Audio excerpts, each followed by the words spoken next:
नमस्कार. लग्नानंतर होईलच प्रेम या मालिकेच्या आजच्या भागामध्ये मी तुम्हा सर्वांचे अगदी मनपूर्वक स्वागत करते. आजच्या भागामध्ये आपल्याला पाहायला मिळतं आता पार्थ घरातल्या घरातच जीवाला फोन करतो. आता जीवा रूमच्या बाहेर येतो आणि पाहतो तर पार्थ चिन्यावर बसून असतो आणि आवाज देत जीवा त्याला म्हणतो, काय बडे भैया, अरे घरच्या घरी फोन करतोयस, काय काय झालंय नक्की? तर पार्थ म्हणतो, ये तुझीच वाट पाहत होतो, बस येते. मला सांग जीवा, म्हणजे तुझं आजकाल नंदिनीवर असणारं प्रेम कमी होत चाललंय का? म्हणजे मला तसं वाटतंय. तर जीवा म्हणतो, नाही बडे भैया, असं का विचारतोयस तू? तर नाही. पार्थ म्हणतो, कसं आहे ना, माझं तर माझ्या बायकोवर जीवापाड प्रेम आहे, पण तुझ्याकडे बघून असं वाटतंय की तू आजकाल तुझ्या बायकोवर कमी प्रेम करतोयस, आजकाल तिचा विचार करणंच सोडलंयस तू. जीवा म्हणतो, नाही नाही, माझं नंदिनीवर तितकंच प्रेम आहे. तर पार्थ म्हणतो, हो ना, मग उद्या काय आहे? तर जीवा लाजू लागतो. पार्थ म्हणतो, लाजला लाजला, अरे पण नक्की काय आहे ते सांगशील का? तर पार्थला जीवा म्हणतो, उद्या? अरे उद्या तर वटपौर्णिमा आहे. काय बडे भैया, एवढंही तुझ्या लक्षात नाही का? तर पार्थ म्हणतो, माझ्या लक्षात आहे, पण मला एक सांग, तू तुझ्या बायकोला उद्या कुठे पाठवणार आहेस का? जीवा म्हणतो, हो, उद्या माझ्या बायकोला घेऊन मी वटपौर्णिमेच्या निमित्ताने वटपौर्णिमेचं व्रत करण्यासाठी, पूजा करण्यासाठी तिला घेऊन जाणार आहे. पार्थ म्हणतो, खरंच? म्हणजे एवढ्या उन्हात तू तुझ्या बायकोला वडाच्या झाडापाशी घेऊन जाणार आहेस का? तर जीवा म्हणतो, मग नक्की तुला काय म्हणायचं आहे? तर पार्थ म्हणतो, मी बाबा जाणार नाही आहे, ऊन किती आहे आणि त्यात वडाच्या फेऱ्या मारायला एवढं लांब घेऊन जा. नाही नाही, मी तर माझ्या बायकोला अजिबातच घेऊन जाणार नाही, कारण मला तिची काळजी आहे. पण खरं सांग, अरे तुला काळजी नाही आहे का? आणि जीवा, अरे एक गोष्ट विसरलायस का तू? आपल्या दोघांच्याही बायका प्रेग्नेंट आहेत आणि या दिवसात आपण त्यांना एवढ्या उन्हात घेऊन जायचं का? त्यांना एवढा त्रास द्यायचा का? आता जीवा आणि पार्थ आपल्या बायकांविषयी एवढा विचार करतायत, त्यांची एवढी काळजी करतायत, हे पाहून मानिनीताईसुद्धा खूप खुश होतात, कारण या दोघांचं बोलणं मानिनीताई ऐकत असतात. तर पार्थ पुढे म्हणतो, काहीतरी करायला हवं, कळतंय का तुला? कारण आपण आपल्या प्रेग्नेंट बायकांना घेऊन इथून बाहेर नाही पडू शकत, एवढ्या उन्हात तर नाहीच नाही. आता आपल्यालाच काहीतरी पर्याय शोधावा लागेल. जीवा विचार करत असतो. पार्थ म्हणतो, काय तोंड पाडून बसलायस, बोल, काहीतरी विचार कर. आता दोघंही विचार करत असतात. तर त्याचवेळी मानिनीताई येतात आणि म्हणतात, अरे वा, खरंच माझी दोन्ही लेकरं अगदी गुणाची आहेत.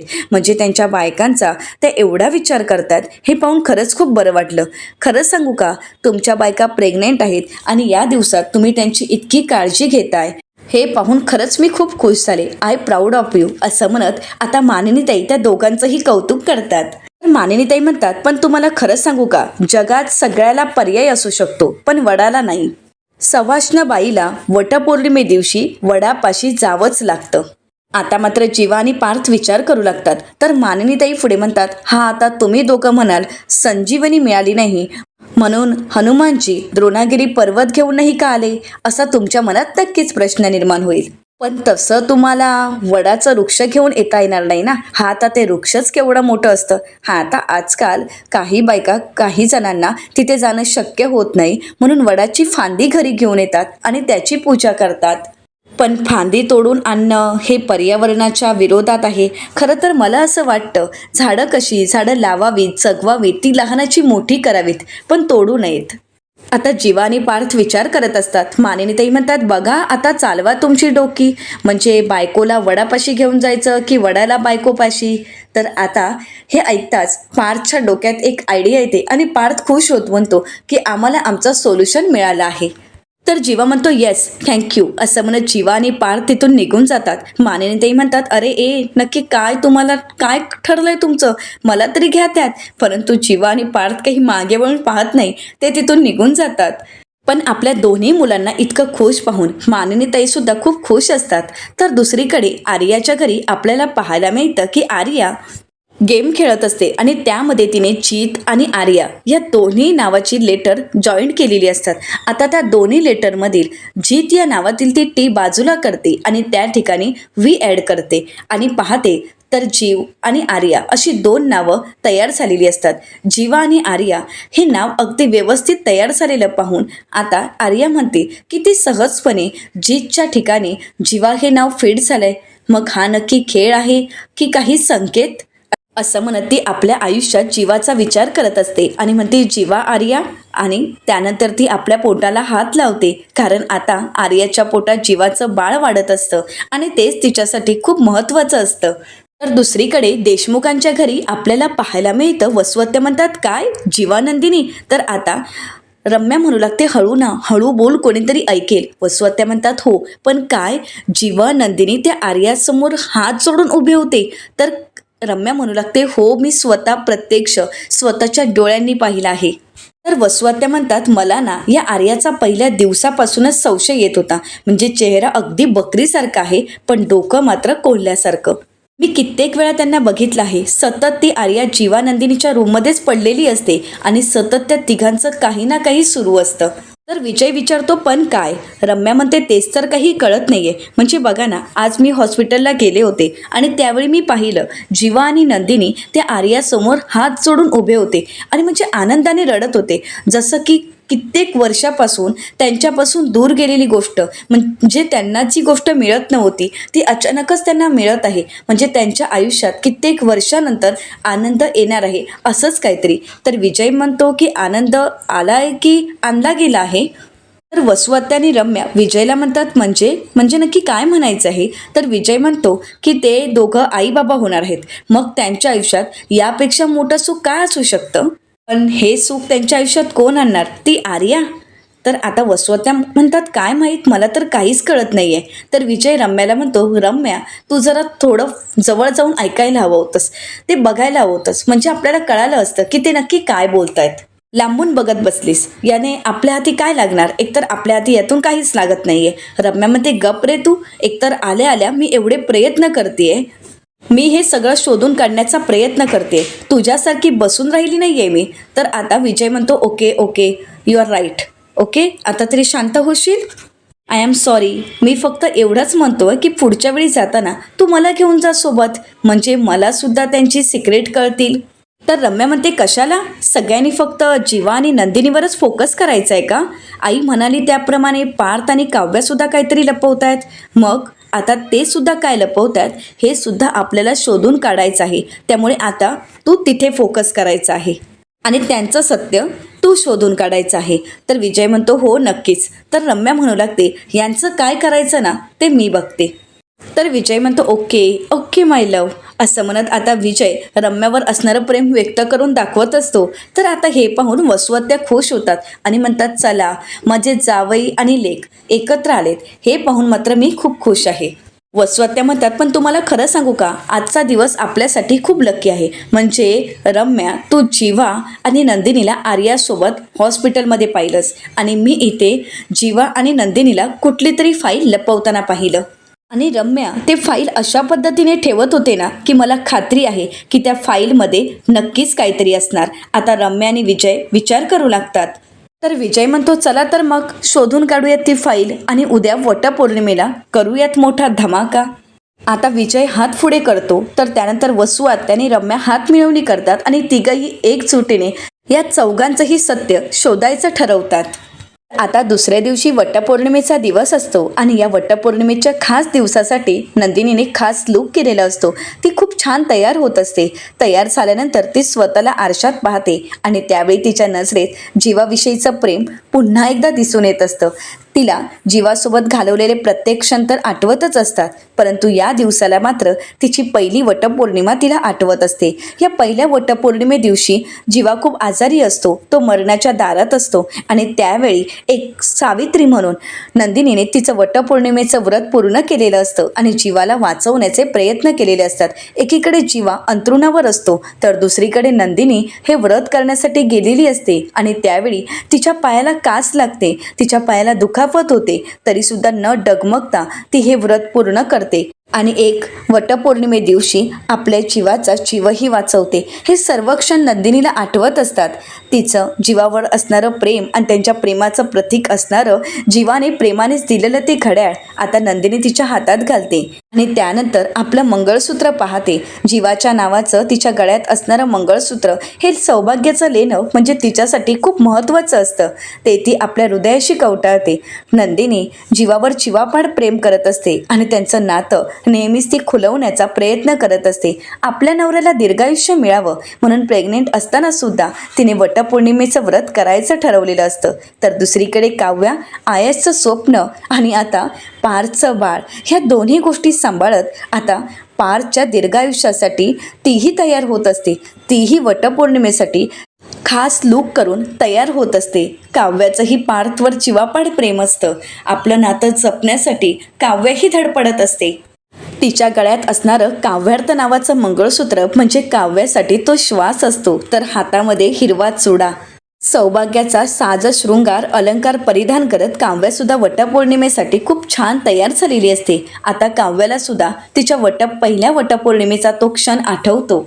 मनापासून नातं जरी तिने मान्य केलं नसलं तरी सुद्धा पारच्या दीर्घायुष्यासाठी मात्र तिने वटपौर्णिमेचं व्रत केलेलं असतं. आणि हे व्रत फक्त तिने एकटीनेच नाही तर दोघांनी मिळून हे व्रत पूर्ण केलेलं असतं. पार्थ आणि काव्या दोघंही एकत्र मिळून वटपौर्णिमेच्या दिवशी वडाच्या झाडाला फेऱ्या मारत असतात. आणि त्यावेळी पार्थ काव्याला म्हणतो, संसाराच्या सप्तपदीत वचन देतात पुरुष पण निभावतात बायका. वर्षभरातून एकदा गुलाबाचं फूल देतो तो पुरुष, पण त्याच गुलाबाचा गुलकंद करून संसाराचा गोडवा वाढवतात त्या बायका. संसाराची गाडी पुरुष हातात घेतो पण त्या ड्रायव्हिंग सीटवर असतात त्या बायका.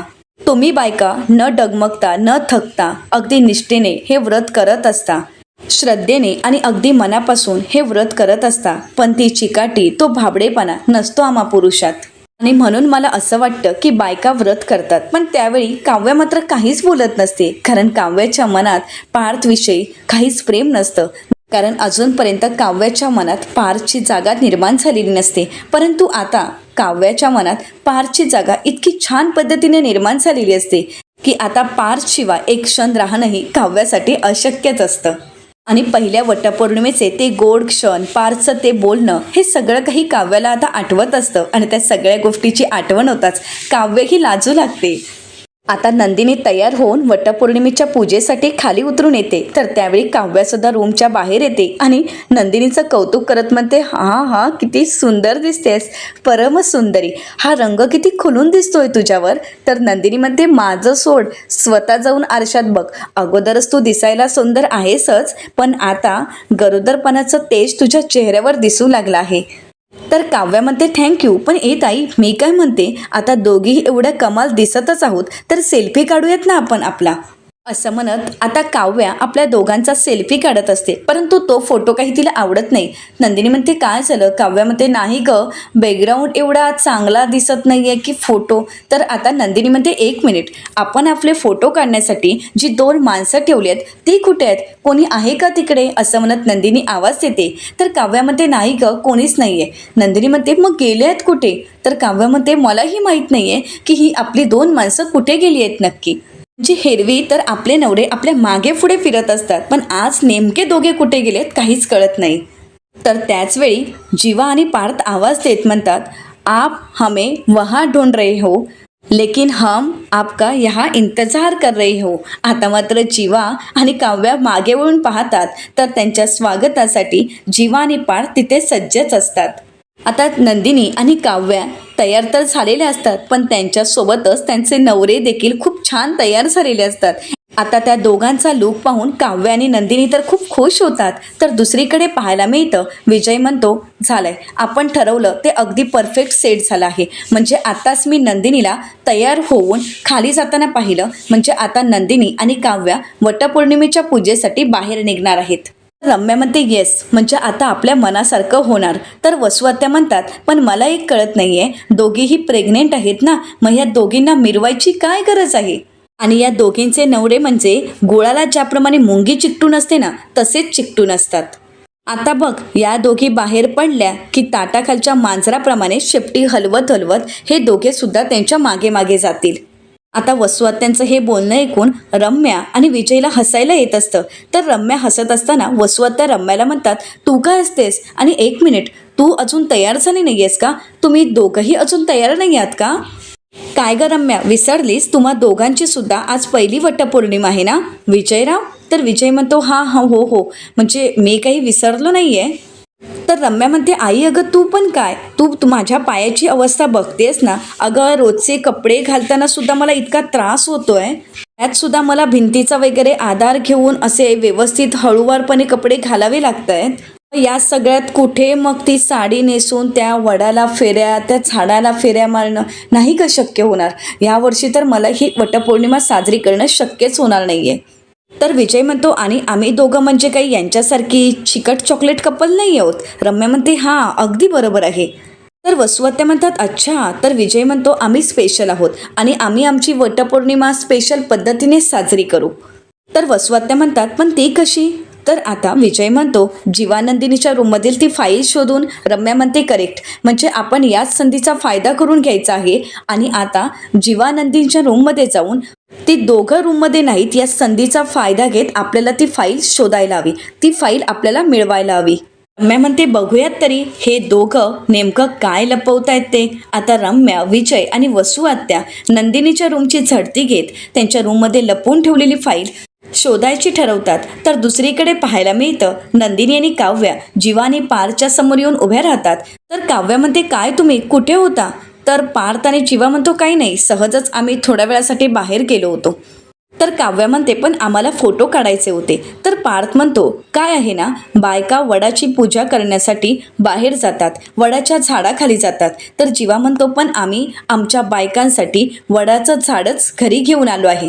असं म्हणत जीवा आणि पार्थ बाजूला होतात आणि त्यांनी आणलेलं नंदिनी आणि काव्यासाठीचं सरप्राईज त्या दोघांनाही दाखवतात. त्यावेळी मात्र नंदिनी आणि काव्या खूप खुश होतात. तर नंदिनी म्हणते वाव, खरंच छान वाटतंय, वडाचं झाड आणि किती छान सजवलंय.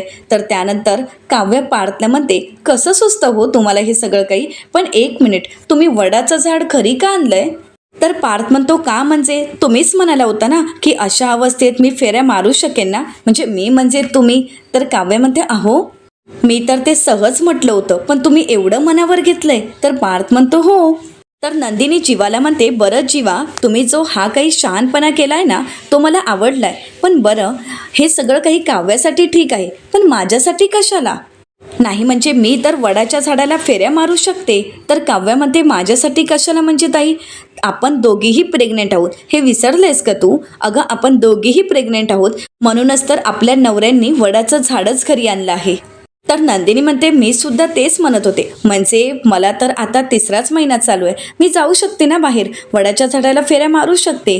तर नंदिनीला काव्या म्हणते काही हरकत नाही, ठीक आहे ना ताई, मागच्या वर्षी तर आपण गेलो होतो आणि छान पद्धतीने आपली वटपौर्णिमा साजरी केली होती, वडाच्या झाडाला फेऱ्याही मारल्या होत्या. यावर्षी काहीतरी वेगळं करू, काहीतरी नवीन. आणि हो, पुढच्या वर्षी आपण नक्की वडाच्या झाडालाच फेऱ्या मारू. तर त्यावेळी पार्थ म्हणतो हो हो, तुम्ही वडाच्या झाडाला दोघी फेऱ्या मारणार आहात, त्यावेळी मी आणि जीवा बेबू आणि छकुलीला घेऊन तिथे उभे असणार आहोत.